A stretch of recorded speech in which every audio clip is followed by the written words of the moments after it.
160 कोटींच्या शालार्थ घोटाळ्यात रोज नवे धक्कादायक खुलासे होत आहेत। 34 बोगस शिक्षकांच्या संच मान्यतेचा आता पर्दाफाश झालाय। प्रत्येक बनावट मान्यतेसाठी 4.5 लाखांची वसुली करण्यात आली आहे। तर अटकेतील आरोपी प्रशांत वाडिले यांनीही धक्कादायक कबुली दिल्याचं कळतंय। रेट कार्डवर चालत होता शालार्थ घोटाळा, तर प्रत्येक टप्प्याला दरही ठरला होता। कॅश नेटवर्क उघड झालंय। वाडिलेचा चालकही आर्थिक गुन्हे शाखेच्या ताब्यात आहे।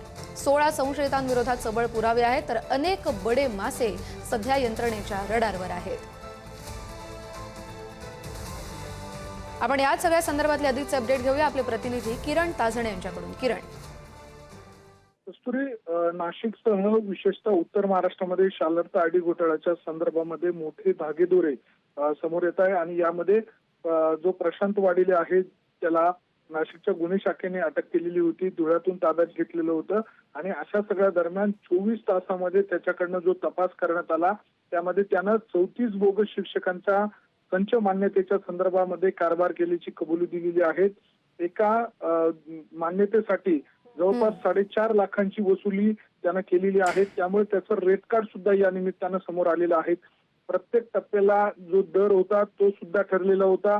अशा सगळ्या दरम्यान कॅश नेटवर्क या निमित्तानं समोर येतंय।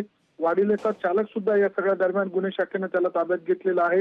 आतापर्यंत 16 संशयितांविरोधात सबळ पुरावे हे नाशिक पोलिसांच्या हाती लागलेले आहेत। अनेक संस्था चालक असतील, शिक्षक असतील आणि या सगळ्या निमित्तानं अनेक बडे मासे नाशिक पोलिसांच्या रडारवर आहेत। त्यामुळे येत्या काळामध्ये या तपासाच्या संदर्भामध्ये दररोज नवनवे खुलासे होत असताना आणखी या प्रकरणामध्ये बडे मासे रडारवर येण्याची शक्यता आहे।